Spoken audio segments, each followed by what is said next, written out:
पाकिस्तानी सेना की प्लेबुक, सैनिकों के अपने परिजनों को लिखे गए खत जो पोस्ट नहीं किए जा सके, पत्नियों और बच्चों की तस्वीरें, व्यक्तिगत पटुए, मेस का बिल, मनी ऑर्डर फॉर्म और पर्सनल डायरी, ये वो सबूत थे जिन्होंने कारगिल की 1999 की जंग में पाकिस्तान के नापाक इरादों की पोल पट्टी खोली।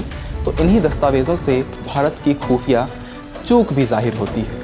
पाकिस्तान दावा करता रहा कि 1999 की जंग में उसकी सेना शामिल नहीं थी, लेकिन जो सबूत मिले वो कारगिल की एक नई ही कहानी कहते हैं। कारगिल समीक्षा समिति के गोपनीय खंड के ये दस्तावेज सरकारी विभाग के नॉट टू गो आउट या NGO सेक्शन में थे। हालांकि 2019 में इंडिया टुडे इनमें से कुछ दस्तावेजों की प्रतियां हासिल करने में सफल रहा था, जिन्हें सेना ने 25 साल पहले इकट्ठा किए थे। अब भारत सरकार 26 जुलाई को विजय दिवस मना रही है। ऐसे में इंडिया टुडे आर्काइव में हम कुछ चौंकाने वाले खुलासों के बारे में बता रहे हैं जो कारगिल जंग के बाद हुए थे।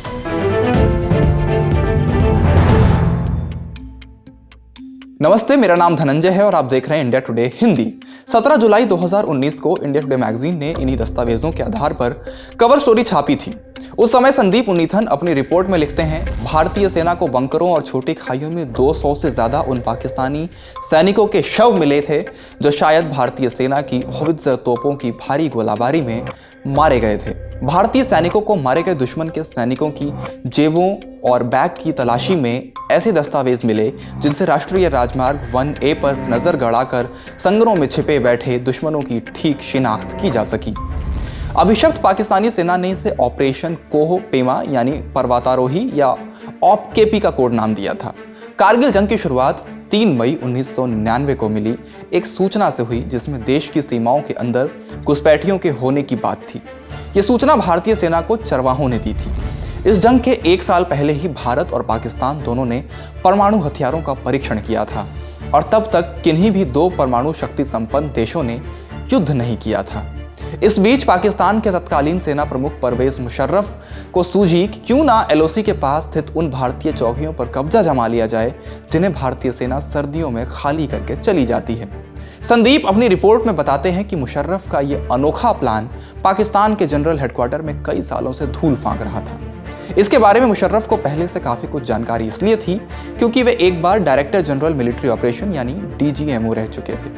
LOC पर भारी बर्फबारी होती है और 10 से 40 फुट तक मोटी बर्फ की परत जमा हो जाती है, जिसके कारण भारतीय सेना के लिए पोस्ट पर रहना मुश्किल हो जाता है। इसीलिए सेना अक्टूबर में इन पोस्ट को खाली कर देती थी और बर्फ पिघलने के साथ मई में यहाँ वापस आती थी।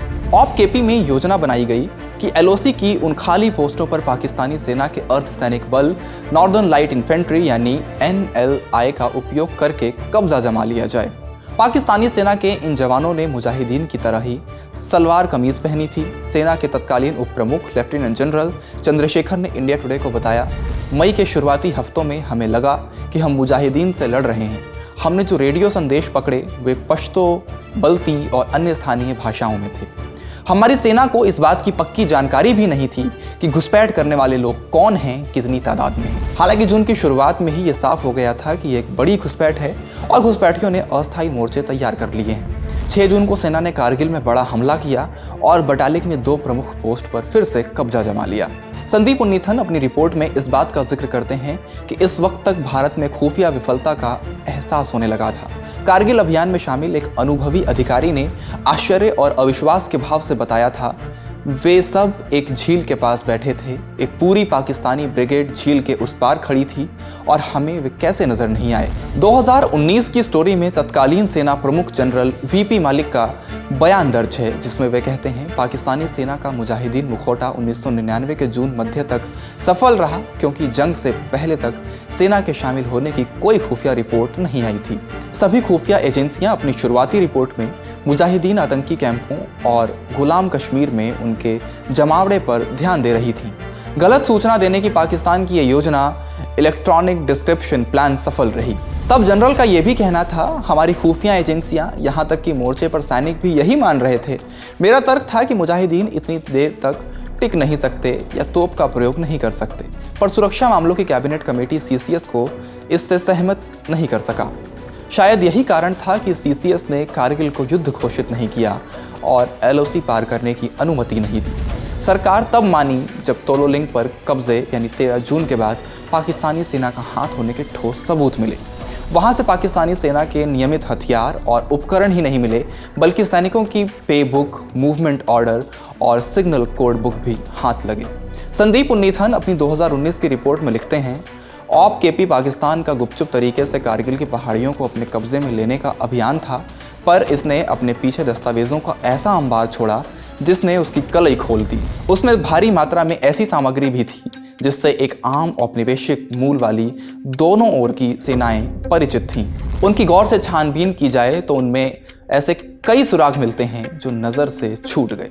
इसका उदाहरण देते हुए उन्होंने आगे बताया कि बटालिक सेक्टर से बरामद ऑफिसर्स मेस प्रॉपर्टी के हेडिंग टेकिंग ओवर पेपर को ही लें, जहां 5 NLI लड़ रही थी। बटालिक ने पाकिस्तान की तरफ से LOC का एक बेस खाली करा दिया और बटालिक में भारतीय सीमा की तरफ बढ़ी। भारतीय खुफिया तंत्र इस हरकत को भांपने में पूरी तरह विफल रहा।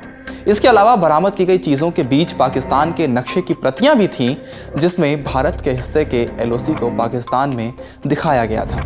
इसने पाकिस्तानी सेना के शुरुआती दावों की पोल खोल दी कि वे केवल LOC के अपनी तरफ वाले हिस्से में ही अपनी सैन्य गतिविधियां चलाते थे।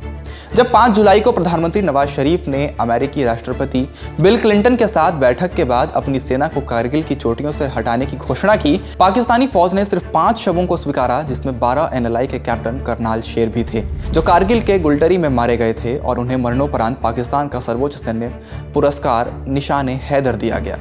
कारगिल में जीत के 2 दिन पहले 24 जुलाई को भारत सरकार ने के सुब्रमण्यम की अध्यक्षता में कारगिल समीक्षा समिति का गठन किया था, जिसके सदस्य लेफ्टिनेंट जनरल के हजारी, BG वर्गीस और राष्ट्रीय सुरक्षा परिषद सचिवालय के सचिव सतीश चंद्रा थे। दिसंबर 1999 में इस समिति ने सरकार को रिपोर्ट सौंपी थी। पाकिस्तान अभी भी इनकार करता रहा है, पर दुश्मनों के पास से मिले अहम दस्तावेजों की कड़ियों को जोड़कर उन घटनाओं का खाका तैयार किया गया जो इस अभियान के दौरान पाकिस्तान की ओर से हुई थी। मशकोह सेक्टर में 12 NLI के कैप्टन हुसैन अहमद की डायरी से मिली जानकारी बहुत अहम है। 12 NLI ने फरवरी 1999 में LOC को पार किया और इस बीच उनके कैंप को 25 फरवरी और 25 मार्च को 2 हिमस्खलनों का सामना करना पड़ा, जिसमें उन्होंने अपने 11 जवान और 1 सिपाही गंवा दिए। मशकोह घाटी में भारत की ओर से कम 8 हवाई टोही मिशन की बात भी लिखी है, जो उनका पता लगाने में विफल रहे। 12 अप्रैल को दर्ज एक नोट कहता है, मौसम सबसे क्रूरतम, सबसे कठोर और सबसे बुरा है। हम निराशा के चरम बिंदु पर हैं और हिम्मत जवाब दे रही है। और फिर पुख्ता सबूत का जिक्र आता है। ऑप केपी के षड्यंत्रकारी जनरल मुशर्रफ 28 मार्च को सेक्टर का दौरा करते हैं। वे इस रणनीति को 1984 के भारत के सियाचिन आक्रमण का जवाब बताते हैं और 12 NLI के मुजाहिदों के बीच मिठाई बांटने के लिए 8,000 रुपए देते हैं।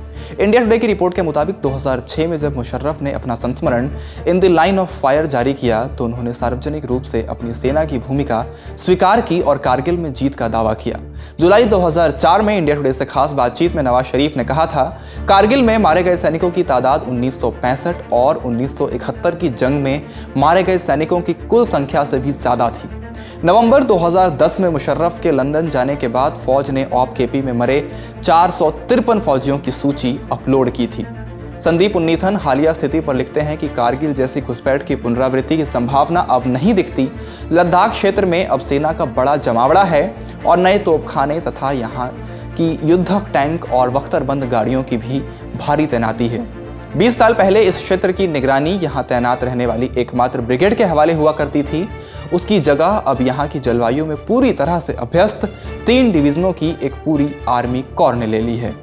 कारगिल समीक्षा समिति के मुताबिक पिछले 52 सालों का सामान्य आकलन ये बताता है कि देश भाग्यशाली था जो उसने 1962 को छोड़कर राष्ट्रीय सुरक्षा से जुड़ी सभी संकटों का मुकाबला बिना बहुत अधिक नुकसान उठाए कर लिया।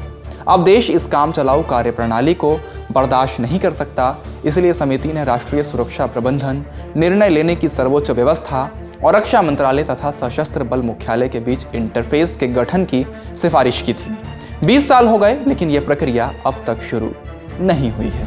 इस वीडियो में फिलहाल इतना ही। आप अपनी राय कमेंट बॉक्स में बता सकते हैं। शुक्रिया।